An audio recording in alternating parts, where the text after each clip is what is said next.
casa, para essa igreja. E muito obrigado por tudo, tá? Tenho certeza que nós seremos ministrados de uma forma extraordinária aqui. Então abra seu coração para aquilo que a palavra de Deus vai falar. Receba com muito carinho, com muito aplauso esse grande pastor, pastor Odilton Ângelo.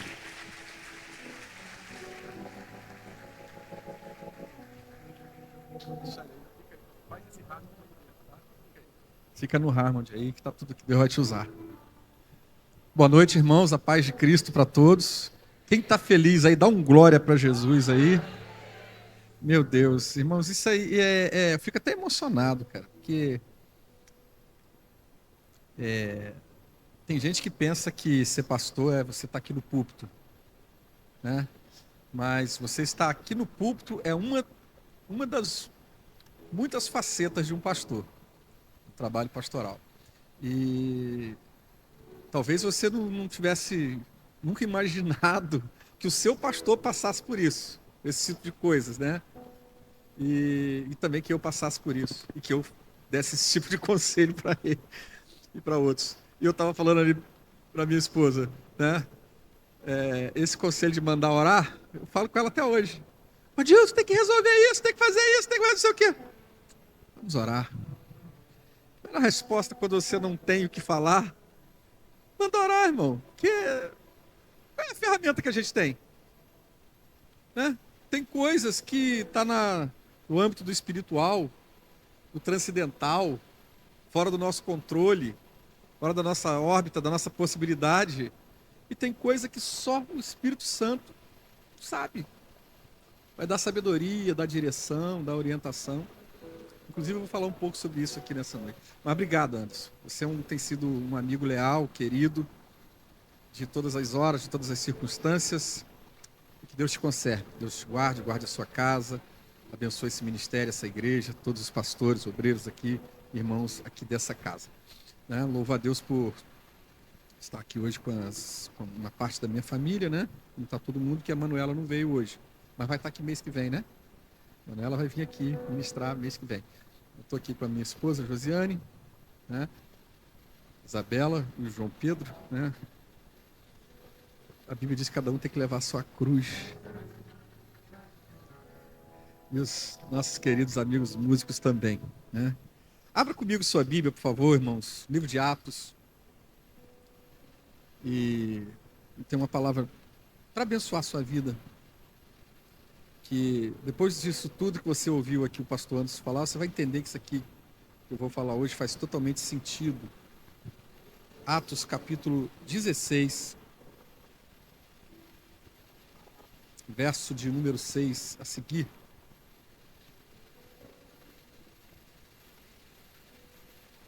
Sempre é uma alegria retornar. Eu gosto muito de... eu vou... pregar o evangelho é uma missão, e a gente prega o evangelho onde tiver que pregar. Mas é muito bom quando a gente prega o evangelho, prega a palavra de Deus, onde você é querido, onde você é bem recebido, onde você é bem tratado, onde você é bem cuidado. E eu louvo muito a Deus que aqui é um dos lugares que eu mais gosto de ministrar, porque eu sou muito querido aqui nesse lugar, eu sinto que eu sou amado aqui nesse lugar, e isso é muito bom pra gente. Muito bem, Atos capítulo 16, verso 6, você achou? Diga amém. Diz assim: e passando pela Frígia e pela província da Galácia, foram impedidos pelo Espírito Santo de anunciar a palavra na Ásia. E quando chegaram a Mísia, intentavam ir para Bitínia, mas o Espírito não lhe permitiu. E tendo passado por Mísia, desceram a Troade, e Paulo teve de noite uma visão, em que se lhe apresentou um homem da Macedônia e lhe rogou, dizendo: passa a Macedônia e ajuda-nos. E logo depois dessa visão, procuramos partir para a Macedônia, cuidando que o Senhor nos chamava para lhes anunciarmos o Evangelho. Dê um pulinho comigo ao versículo 22 agora, versículo 22, por favor. E a multidão se levantou unida contra eles, e os magistrados, rasgando-lhes as vestes, mandaram açoitá-los com varas. E havendo-lhes dado muitos açoites, os lançaram na prisão, mandando ao carcereiro que os guardasse com segurança, o qual, tendo recebido tal ordem, os lançou no cárcere interior, e lhe segurou os pés no tronco. E perto da meia-noite, Paulo e Silas oravam e cantavam hinos a Deus, e os outros presos escutavam. De repente sobreveio um tão grande terremoto que os alicerces do cárcere se moveram. Logo se abriram todas as portas e foram soltas as prisões de todos. Foram soltas as prisões de todos. Que o Espírito Santo de Deus aplique essa palavra no nosso coração nesse dia tão especial. Meus amados, aqui nesse texto que nós acabamos de ler, ele é um texto muito conhecido, né? Muito pregado, muito ensinado e muito cantado também. Quem de nós nunca ouviu alguma canção falando sobre essa noite do terremoto de Paulo e Silas? Todos nós já ouvimos e aprendemos lições preciosas sobre esse texto, e essa noite eu queria compartilhar algumas com vocês, algumas lições sobre a nossa caminhada, sobre a nossa jornada, sobre momentos que a gente não entende, né? Todos nós já vivemos, ou estamos vivendo, ou vamos viver momentos que a gente não entende, que a gente não compreende, que a gente não sabe, que a gente não tem o controle, né? E aí a gente precisa aprender a interpretar esses momentos e a reagir da maneira correta, aplicando os princípios da palavra de Deus para o nosso bem-estar, para o nosso crescimento. Esse texto ele vai me dizer, por isso eu comecei a ler lá no início, a partir do versículo 6, que Paulo está empreendendo com seus companheiros a sua segunda viagem missionária.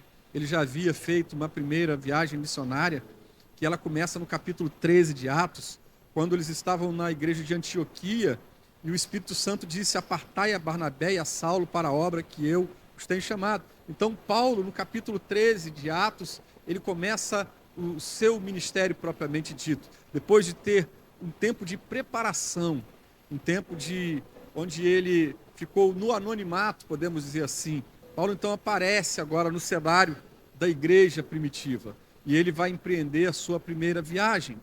E ele então estabelece igrejas por vários lugares, sobretudo em regiões da Europa.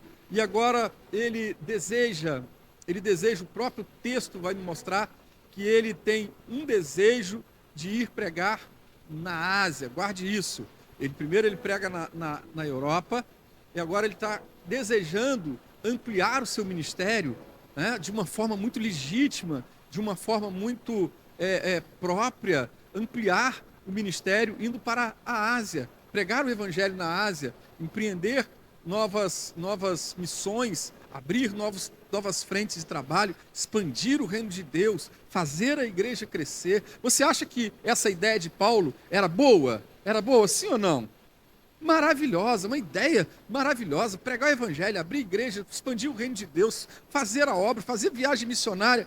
Mas o que me impressiona, que está no texto, é que o texto me diz que ele desejava anunciar a palavra na Ásia, mas o versículo de número 6 diz que o Espírito Santo lhe impediu, né? O Espírito Santo não deixou ele ir para a Ásia, o Espírito Santo não deixou ele ir para a Bitínia, e ele ficou meio perturbado com aquilo. Por quê? Porque ele queria fazer a vontade de Deus, ele queria pregar a palavra, ele queria fazer a vontade de Deus. De repente, Deus não permitiu. Deus travou aquilo que ele queria fazer. E acontece isso com a gente muitas vezes. A sua intenção é boa, você quer fazer alguma coisa para Deus, você quer expandir o reino, você quer fazer algo que vai beneficiar outras pessoas, mas Deus está falando assim: não, você não vai fazer isso, eu não quero isso para você. E você não entende porque você quer fazer para Deus. E às vezes a gente tem a ideia errada de que tudo aquilo que a gente quer fazer para Deus é a vontade de Deus. E nem sempre é a vontade de Deus. Então, irmãos, o texto vai me dizer, né? O texto vai me informar que ele de noite, olha que coisa linda, irmão, ele tem uma revelação, ele tem uma visão. E nessa visão, a visão foi muito clara, irmãos, foi muito objetiva. Porque o que ele viu? Ele viu um anjo, irmãos. Ou melhor, ele viu um homem, né? Um cidadão da Macedônia, um varão, né, com vestes típicas. Ele entendeu que aquele camarada era uma pessoa da Macedônia. E aquele homem diz para ele assim: passa a Macedônia e vem nos ajudar. E o texto me diz o seguinte: que ele entendeu naquela visão que aquele era o propósito de Deus para aquele tempo.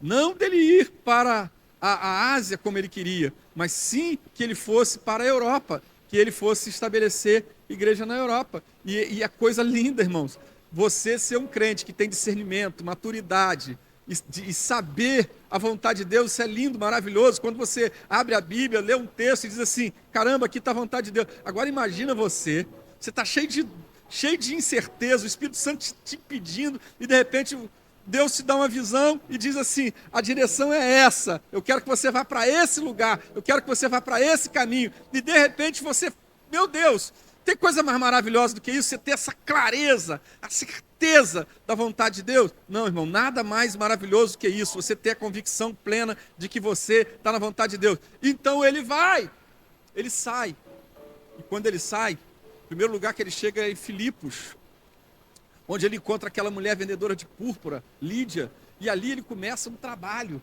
Dali começa a igreja dos filipenses, que depois vai surgir uma carta tão maravilhosa, uma carta de alegria, né? Que é a carta dos filipenses. A igreja de Filipos, uma das igrejas mais relevantes da igreja primitiva, é a igreja de Filipos, começa ali. E aí depois o que acontece? Paulo, ele está passando na rua, né? Aí vem uma mulher e diz assim: esses aí são homens de Deus. Coisa maravilhosa você alguém dizer que você é um homem de Deus, que você é uma mulher de Deus, né? Só que aquilo foi se repetindo por vários dias, e aquela mulher era uma mulher que tinha um espírito de adivinhação, que ganhava dinheiro com aquilo, dava lucro para as pessoas, e era demônio. Paulo vai e resolve expulsar o demônio. Imagina, olha só, ele está indo na vontade de Deus, ele recebeu uma revelação de Deus, Deus falou para ele, ele entendeu que era a vontade de Deus, ele vai para Filipos, chega em Filipos, começa uma igreja na casa da Lídia, depois ele vai ter uma mulher endemoniada, ele expulsa o demônio da mulher, o demônio sai, a mulher fica liberta, está tudo bem, né? Maravilhoso, não está? Na vontade de Deus, expulsando demônio, abrindo igreja, fazendo a vontade de Deus, no centro da vontade de Deus. Aí ele é preso, tem suas vestes rasgadas publicamente, não tem um julgamento justo, não vai para uma corte nem nada, ele apanha publicamente, chicotado, ele é açoitado com aquele chicote, né, azorrague, que tinha aquele ossinho na ponta que batia e rasgava, né? Ele é espancado, ele fica nu, ele é colocado, irmão, em bangu, 1, 2, 3, 4, sei lá qual bangu que ele é botado lá, que é no cárcere interior, no lugar mais terrível, na prisão de segurança máxima da época, o texto me diz isso, e ele é colocado lá com os pés e tronco, pés, né, e mãos amarrados no tronco. Olha só, irmãos, depois de fazer a vontade de Deus, de fazer tudo certo, tudo deu errado. Tem dias na vida da gente que tudo dá errado, mesmo quando você fez tudo certo. Que louco, pastor Toninho. E aí você fica meio pirado e fala assim: meu Deus, onde foi que eu errei? Quem aqui já teve essa impressão e fez essa pergunta na vida, além de mim? Onde foi que eu errei? Meu Deus, onde foi que o que eu fiz de errado? O que eu fiz de errado para dar errado? Você não fez nada de errado, Deus te revelou, Deus te dirigiu, Deus te chamou, Deus te escolheu, você fez a vontade de Deus, você casou direito, casou no altar, casou na presença de Deus, você foi ungido, consagrado, colocado no trabalho, você pregou o evangelho, você falou de Jesus, foi batizado com o Espírito Santo, você pregou, você ensinou, você tocou na igreja, você fez o trabalho de Deus e mesmo assim deu errado. Por quê? Ser crente não isenta de que as coisas deem errado. Ser servo de Deus não isenta dos problemas. A Bíblia diz: no mundo tereis aflições, disse Jesus. Tem de bom ânimo, eu venci o mundo. Eu vim aqui hoje, nessa noite, dizer para você que mesmo você fazendo as coisas certas, vai ter dias na vida que vai dar errado. Não se desespere. Não é porque está dando errado hoje que vai dar errado para sempre. Ah, irmão, isso que está dando errado, essa luta, esse problema que você está enfrentando, é uma experiência, tem algo escondido que você não está vendo, tem um propósito de Deus aí para a tua vida, e eu quero dizer para você que qualquer hora dessa, esse cenário vai mudar, essa história vai mudar, Deus vai reverter esse quadro, as coisas vão melhorar, as coisas vão voltar a acontecer, as coisas vão voltar a andar na tua vida. Quem tem fé e crê para receber essa palavra nessa noite? Eu vou trazer aqui umas 4 ou 5 lições aqui sobre o que eu tenho que fazer nesse momento,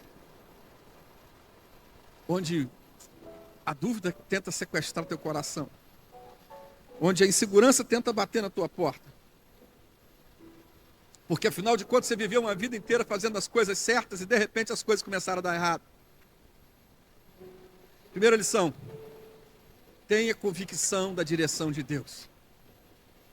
Convicção da direção de Deus. Você lembra dos discípulos em Mateus capítulo 14? Jesus multiplicou os pães e os peixes. Depois que Jesus multiplicou os pães e os peixes, Jesus foi para um lugar apartado para orar e mandou os discípulos irem na frente num barco para se encontrar com eles mais na frente. Vocês lembram dessa história? Quando os discípulos estão no meio do mar da Galileia, o que acontece? Uma tempestade. E já era a 4ª vigília da noite e Jesus ainda não tinha chegado. Cadê Jesus? E de repente os discípulos, no meio daquela tempestade, já estão vendo fantasma. Quando Jesus aparece andando sobre as águas, eles dizem: é um fantasma. Porque, irmão, na hora do medo, na hora da aflição, na hora do problema, tu vê coisa onde não tem. Você vê fantasma onde é Deus. É Deus que está falando contigo, você está dizendo: é fantasma. Isso é o diabo. Porque o medo faz isso com a gente. Rouba a nossa visão. Os discípulos estão fazendo a vontade de Deus. Eles estão fazendo o que Jesus mandou.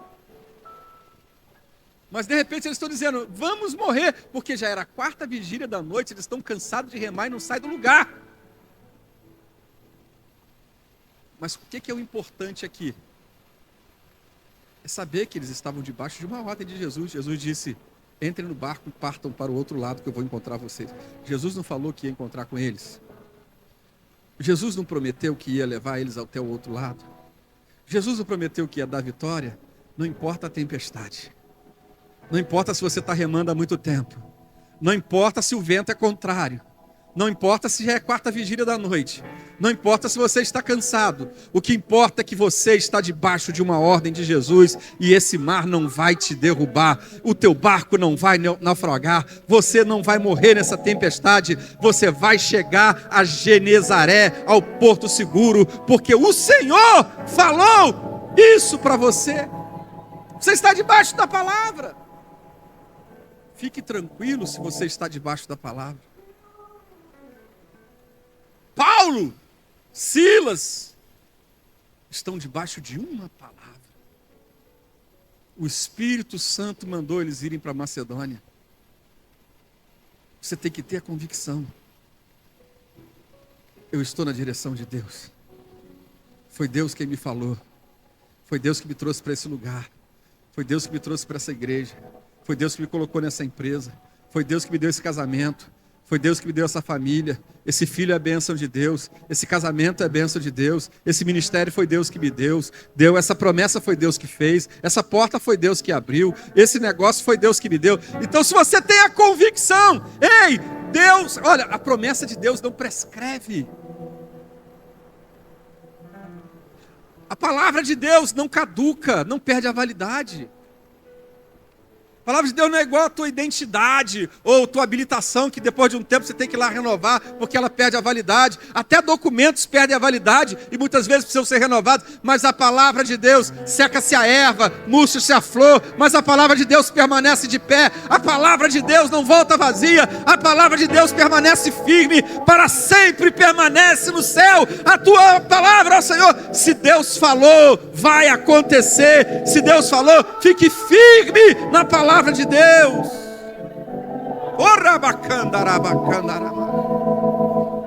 Certeza da direção, clareza, não tenha dúvida. O inimigo vai tentar colocar dúvida. Será que eu estou na direção certa? Não, irmão.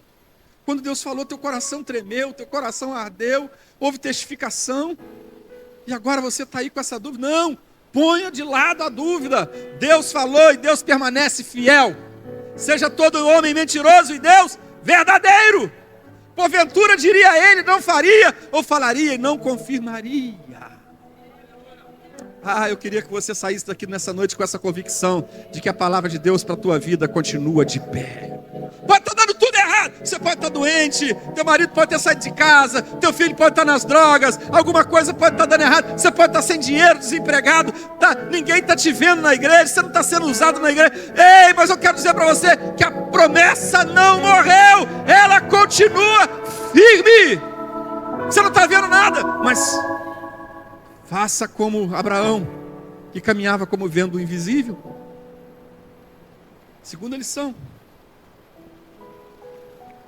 Está dando tudo errado? As coisas estão esquisitas? Não pare de adorar.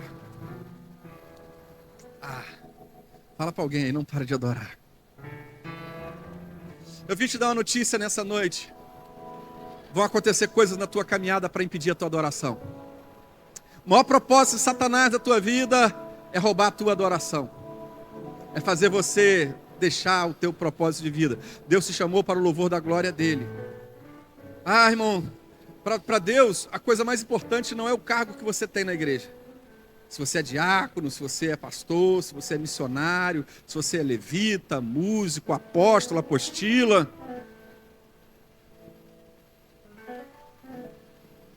Se você é maestro, regente, líder, diácono, diaconisa, pastora, a coisa mais importante para Deus é se você é um. Você é um? Você é um? Você é um? Tem adorador aqui nessa noite? Tem adorador aqui nessa noite? Ei, se você é adorador, por que você está com a boca calada ainda nessa noite? Por que você não deu um glória a Deus essa noite ainda? Por que você não levantou a sua mão ainda? Por que você não se expressou ainda? Tem adorador de verdade aqui mesmo. Deus não procura missionário, Deus não procura profeta, Deus não procura irmã de oração, Deus não procura presbítero, Deus não procura apóstolo. Só tem uma categoria de gente que Deus procura. Deus procura os verdadeiros adoradores. Aqueles que adoram ao Pai em espírito e em verdade. Se você é um adorador, Deus já te viu aqui, Deus já te encontrou, Deus já te achou. Porque o adorador, ele é uma peça rara, né? O adorador, ele não adora pelas circunstâncias, pelo que ele tem, pelo que ele deixou de ter, pelo que Deus fez ou pelo que Deus deixou de fazer. Ele não adora pelo momento, pela aparência. Ele não adora por aquilo que ele recebe. Não, ele adora por aquilo que Deus é, não por aquilo que Deus faz. Ele também adora pelo que Deus faz. Meu Deus, quando Deus faz alguma coisa na vida da gente, a gente dá culto e ações de graça, a gente dá oferta de gratidão, a gente celebra, a gente reconhece, isso é gratidão. Mas o adorador, ele adora a Deus por aquilo que Deus é. Porque louvar é uma expressão da adoração, sabe? Louvar é elogiar, mas adorar é reconhecer como Deus. Isso faz parte da essência do crente. Irmão, independente do que você esteja vivendo, tendo ou deixando de ter, você adora porque você sabe quem é Deus. Você conhece Deus. Receba o manto. Receba tu manto. Paulo e Silas, olha, irmão, fizeram a vontade de Deus. Vem para cá, JP, tá aí, né? Trabalhar, adorar. Vem também, sobe aí vocês aí, adorar comigo. Paulo e Silas, imagina Paulo, irmãos. O cara queria ir para outro lugar, irmão. Imagina Paulo pensando assim, meu Deus, se eu fosse para a Ásia, eu não teria apanhado. Por causa de uma endemoniada, por causa de um demônio que eu expulsei. Eu não seria injustiçado sendo cidadão romano. Eu não ia estar nessa cadeia, preso. Se eu tivesse ido para outro lugar, teria sido diferente. Mas se ele tivesse ido para outro lugar, ele não estaria na vontade de Deus, irmão. Mas Paulo não vai culpar Deus por aquilo. Paulo não vai botar a culpa em Deus, nem Silas. O texto me diz, irmãos, que porque eles são adoradores, o adorador faz a coisa certa, o adorador faz o que tem que fazer. O que o adorador tem que fazer?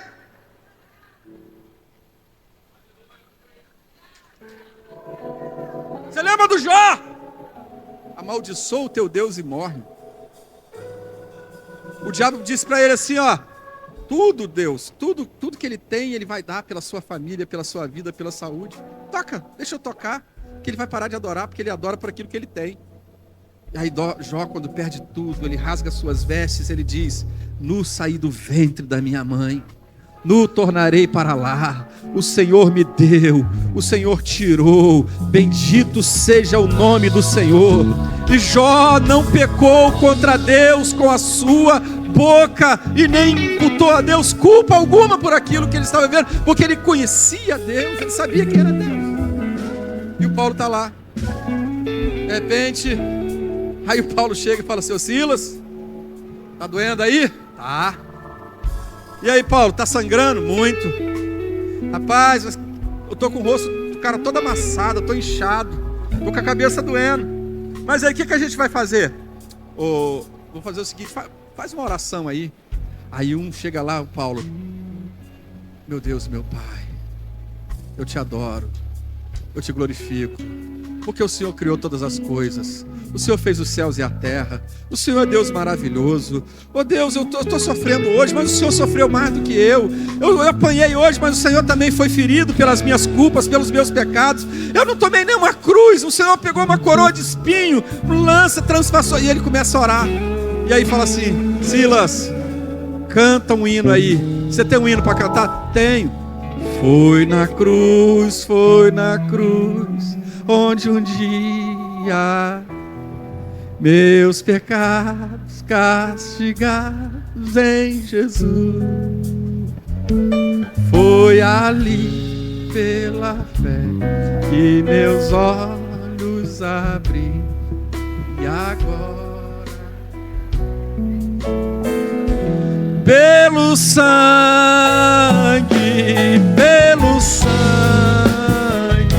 somos redimidos sim, pelo sangue carmesim, pelo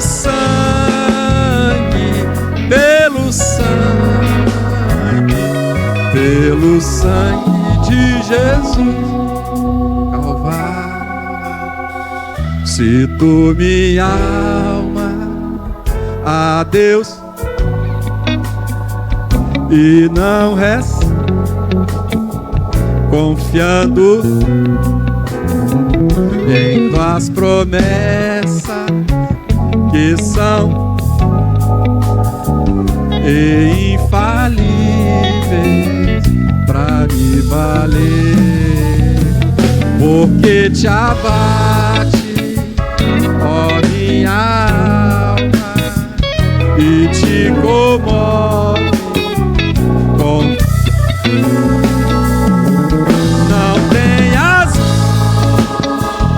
em Deus espera, porque bem cedo Jesus virá. Ai,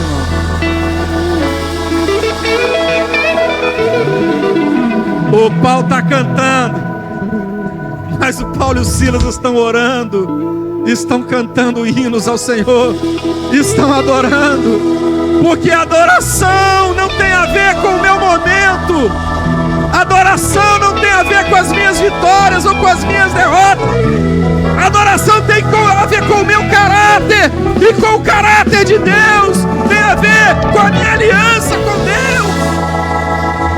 Oh meu Deus,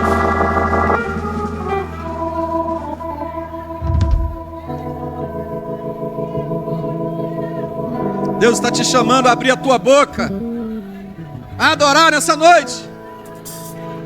Jesus, na noite da sua maior agonia, na noite da sua traição, na noite da sua prisão, na noite da sua condenação,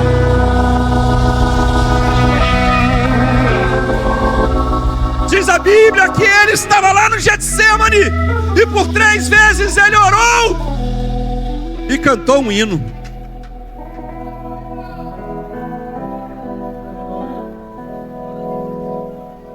Depois de tudo, Jesus teve força para orar e dá para cantar um hino.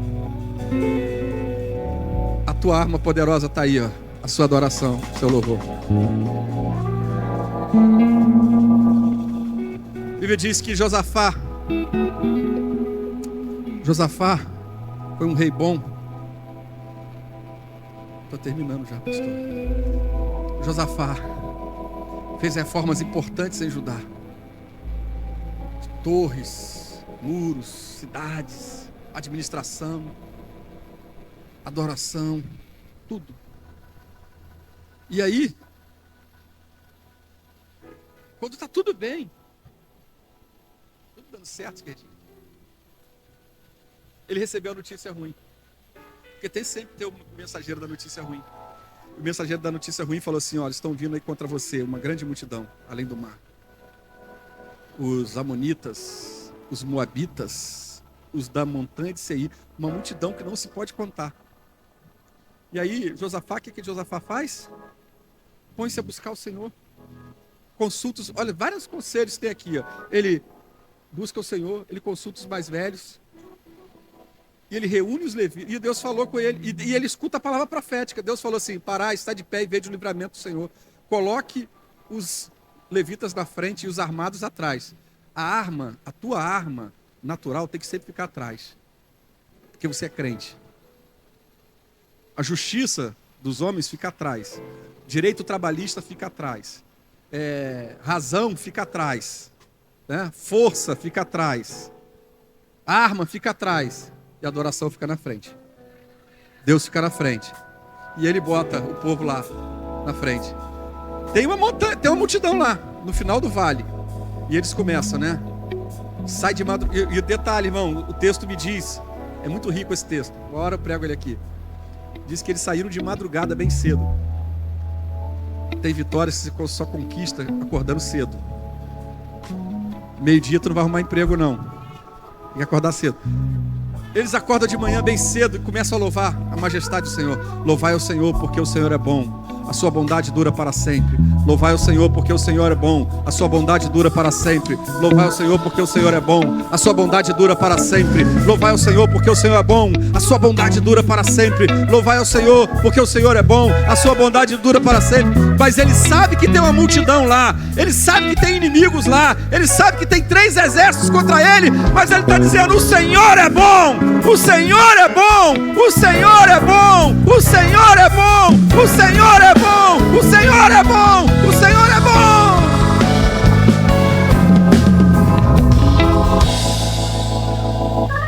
O pior dia da vida de Josafá, ele continuou louvando a Deus. Sabe o que aconteceu? Quando chegou no fim do vale, não tinha mais inimigo. Porque Deus desbaratou os inimigos enquanto Josafá adorava ao Senhor. Enquanto você adora, Deus está pelejando por você. Deus está trabalhando a teu favor. Deus está guerreando. Enquanto você está aqui agora, Deus está indo lá naquele tribunal. Deus está indo lá naquela prisão. Deus está indo lá naquele hospital. Deus está indo lá na tua casa. Deus está indo lá onde está teu filho. Deus está indo lá onde está aquela pessoa.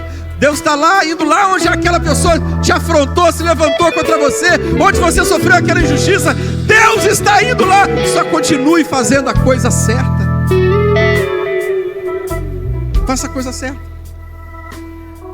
Não é porque as pessoas estão fazendo as coisas erradas que você tem que fazer as coisas erradas. Faça as coisas certas. Terceira lição: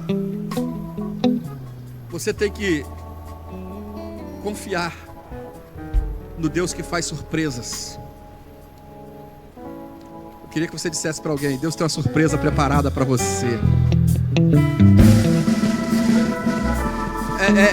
Parece paradoxal a gente falar isso, né? Se prepare para a surpresa. Se é surpresa, você nunca vai estar preparado para a surpresa. Mas você está preparado para saber que Deus vai fazer uma surpresa que vai te surpreender. Se é surpresa, é surpresa. Você nunca vai estar preparado para a surpresa. Mas você sabe que Deus vai gerar uma expectativa. É a melhor palavra. Gere uma expectativa da surpresa. Irmão, eu não sei de onde vai vir a minha bênção, mas eu sei que ela vai vir. Eu não sei como ela vai chegar, mas ela vai chegar. E vai ser surpreendente. Vai ser extraordinário. vai ser sobrenatural. Será que tem alguém para receber isso aqui nessa noite? Meu Deus! Paulo e Silas estão cantando, estão orando, e diz o texto que, de repente, diga comigo, de repente. Você não está preparado para o de repente de Deus, não, irmão. Pelo amor de Deus. Fala, de repente. De repente sobreveio um tão grande terremoto que a prisão de todos se abriram. Vai vir um de repente de Deus para você. Você não está no culto da vitória, você não está fazendo uma campanha, irmão? Eu tenho uma notícia para te dar. Você está fazendo uma campanha, você tem um propósito, você sabe o que você quer. Mas eu quero dizer duas coisas para você. Primeiro, vai ser de repente. E segundo, Deus vai te surpreender. Tem pelo menos 3 surpresas de Deus aqui. 3 surpresas de Deus aqui. Primeiro, houve um terremoto. Segundo, a prisão de todos se abriram. Gente, eles estão no presídio. Cai algema, cai cadeia, cai tudo. Terceira surpresa. Ninguém fugiu. Você abre a cadeia de todo mundo, dentro do presídio, e ninguém foge, gente. Aí o carcereiro, peraí, eu vou me matar. Não faça não, tal coisa, não. Ninguém fugiu. Teve terremoto? Imagina, irmão, o terremoto já é motivo para todo mundo correr. Ninguém correu do terremoto. Inexplicável. Ninguém correu do terremoto. Imagina, presidiário, condenado, assassino, ladrão, um monte de gente. Era hora do cara, capinar. Ninguém fugiu. Ninguém fugiu da cadeia, gente. Olha que surpresa de Deus. Outra surpresa de Deus. O carcereiro que prendeu Paulo. Aliás, tem várias surpresas. O carcereiro que prendeu Paulo, o que ele fez? Levou Paulo para casa. Veio para te matar, veio para destruir, mas vai te honrar.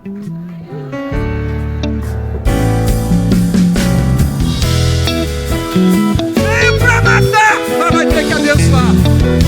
Veio para destruir, mas vai fortalecer. Surpresa. Surpresa de Deus é assim. Se prepare para a surpresa de Deus. Sabe por quê? Uma quarta lição. Porque Deus está sempre no controle. Por que ninguém fugiu? Por que não aconteceu nada com ninguém? Por que o terremoto não matou ninguém? Porque Deus queria tirar Paulo e Silas. Então quando Deus tem um propósito, irmão, vai dar tudo certo. Porque Ele está no controle. Você vai sair daqui hoje tendo essa certeza. Deus continua no controle. Deus continua no comando. Deus está no controle? Deus está no controle. Parecia que estava tudo fora do controle, mas Deus não perdeu o controle em momento nenhum. Deus está controlando tudo. Diga para alguém perto de você, se você puder, diga: Deus está no controle.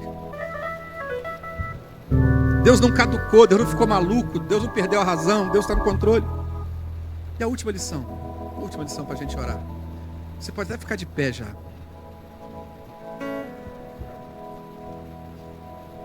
A lição é a seguinte: com Deus, final é sempre final de vitória, final feliz, final de bênção. O texto me diz aqui: